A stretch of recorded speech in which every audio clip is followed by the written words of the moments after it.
eu imagino, e a gente pode falar isso hoje, que tenha que ter um pouco de substância, né? Tem que ter um corpo sarado. Cara, é engraçado, porque não, a gente tem um dos melhores atletas que já passou pelo Violence, a gente chama ele de Mini-Tron, né? Porque na NFL tinha um Megatron, que era um wide receiver gigantesco, Mais né? alto. E ele tem 1,60 m e alguma coisa. Nossa, é baixo que nós. Baixinho, 50 e poucos quilos e jogava demais. Então é Nossa. muito relativo o futebol americano, cara. O futebol americano é muito inteligente. A gente olha, pra quem não conhece, você vê a porrada, as trombadas.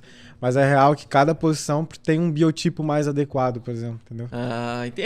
É um jogo muito inteligente. Fazer uma analogia bem péssima, que é a única que eu me posso comparar contigo. Quando eu assisto vôlei, por exemplo, e eu vejo muitos caras altos, mas tem sempre líbero, acho que fica atrás, que às não vezes é tão um alto. Exato, um cara mais Pode ágil. ser, né? Pode Então ser. é bem isso. Cada posição tem uma necessidade de biotipo, de fazer mais força, menos força, mais agilidade, menos agilidade. A gente brinca muito, os gordinhos nossos não são gordinhos normais. Porque você pegar uma pessoa, às vezes, magra, não aguenta correr ao mesmo tanto que eles. Né? Por exemplo, tem jogadas de corrida no futebol americano que a linha ofensiva, que são esses jogadores os mais gordinhos, que eles têm que sair abrindo o caminho. Então, às vezes, eles vão correr 40, 50 jardas com um running back, que é o corredor, que é muito mais rápido que eles, correndo atrás. E eles não podem atrasar o running back. Então, é um jogo muito, muito inteligente, cara. Então, essa questão de peso, de altura, tudo interfere. Na minha cabeça, acho que o cara tinha que ter pelo menos uns 120 quilos, tem que ter 1,90 m. Força. Não. Eu tenho 1,69 e eu jogava na defesa, então é muito relativo isso. Mas tem posição que o cara tem que ser grande mesmo. Tem umas que não tem jeito. Por exemplo, eu na linha defensiva ofensiva eu não jogaria, que é onde normalmente tá os mais gordinhos ou mais altos, mais fortes. A gente tem o Maicão, né, que não é à toa, Maicão, 2,5 m, 130, 135 kg de músculo, cara. Caraca. Ele é um animal, seleção brasileira e tudo mais. Eu estudei, cara, eu fiz mecânica industrial com o Gabriel, ele jogou lá com vocês já. Por nome. Não, mas Você eu lembra sei do quem apelido? que é, porque é o Gabriel que tava morando fora agora, Tá, né? acho que ele tá fora ainda. Tá fora. Parte de motos, essas coisas. Isso. Eu conheço porque eu tenho a indústria também, né? Sim. Então eu sei quem que é rápido. Mas ele era um bom jogador, ele jogava na linha ofensiva. Ele é novo. Novão, bem novo. Ele não era muito alto e pesado. Não. Hoje, no nível que a gente tá jogando, talvez ele sofreria mais. Sim. Mas na época que ele jogou, ele tinha muito potencial, Ele cara. tinha, se eu não me engano, cara, acho que ele tinha 20 anos. Se eu não me engano, ele tinha 20 anos. Ele já era um cara assim, que você olhava e falava, caralho, mano, um cara desse tamanho, alto, né? Tipo, você dá uma idade maior. Mas ele era novinho, era... Ele Tinha uma estrutura maior. Mas vamos voltar do início, né? Matheus, tu é repretense mesmo, não? Repretense. Você nasceu aqui. Isso. Como é que tu foi parar no futebol americano? Como é que é essa trajetória? A tua família, por exemplo, você tem quantos irmãos? Não foi treinado pra ser jogador de futebol americano, provavelmente, né? É bem engraçado porque nossa família definitivamente não tem a cultura de esportes americanos. Referência nenhuma.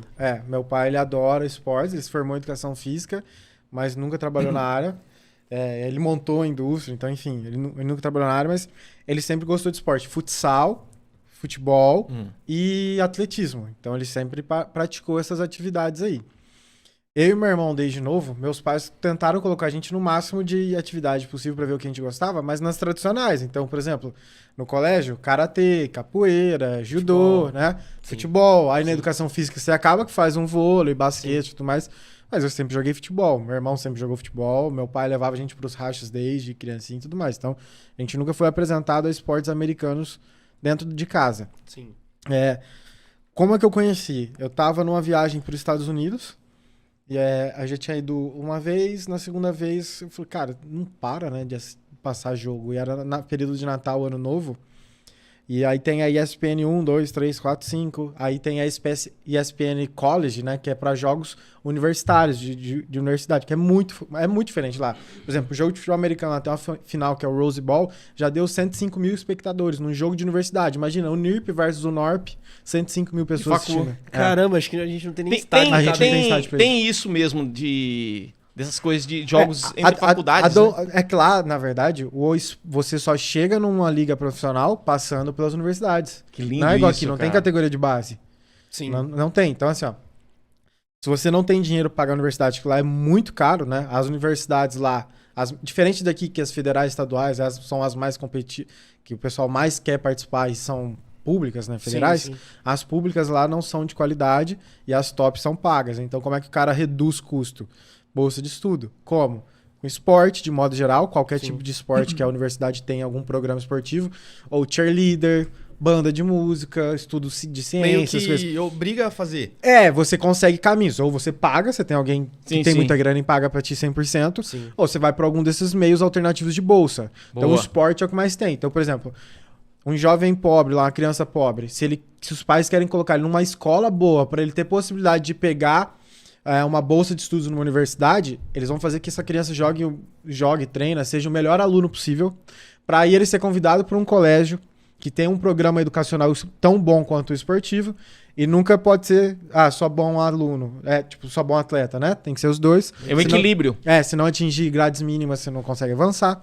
Cara, que legal isso, Então, cara. então você vai arrastando. Por exemplo, 0,03 dos atletas que saem da universidade chegam na NFL, que é a liga profissional, que é o draft. Entendeu? Então é muito pouca gente. NBA, idem, você não consegue outro caminho para NBA. Boa. Hoje já tem alternativas. Por exemplo, como que brasileiros chegam? Tem programas internacionais porque eles olham como business Sim. e eles querem expandir. Né? Depois vocês me cobram. Vira um negócio, né? Nós fomos o único time do Brasil a ser convidado para uma reunião com a NFL faz pouco tempo, depois eu explico também para não perder a linha. Que legal. Tá. E aí a gente. Lá no esporte eles vão fazendo, vai construindo. Então eu comecei a assistir e falei, cara, que absurdo, né? Tem, sei lá, 8 canais da ESPN com tudo quanto é tipo de esporte, depois tinha mais 5, 6 de colegial. Jogo feminino, jogo masculino. Acho que hoje já até tem ESPN Woman, né? Só para esporte feminino também. Então eu falei, pô, o que tem nesse esporte? Mas eu ainda não estava disposto a assisti-lo. E aí eu gosto muito de videogame, eu comprei aquele PSP, o PlayStation Portátil, e veio o Maiden, que é o jogo, né? Tem o FIFA, né, do soccer, e o Maiden é o da NFL. Sim. Aí eu falei, porra, que merda, nem pra vir FIFA, né? Pô. Tentei trocar. Você não e queria jogar consegui. isso. Sabe nem as regras. Tentei trocar e não consegui. Aí eu peguei um brasileiro como taxista, cara. E aí, do local que eu tava em Nova York até o aeroporto era muito longe. Então foi, sei lá, 50 minutos, 1 hora. E aí ele começou a me explicar. Eu falei, interessante, é um jogo inteligente. E aí eu comecei a jogar no voo. Eu falei, cara, esse negócio é legal mesmo, né?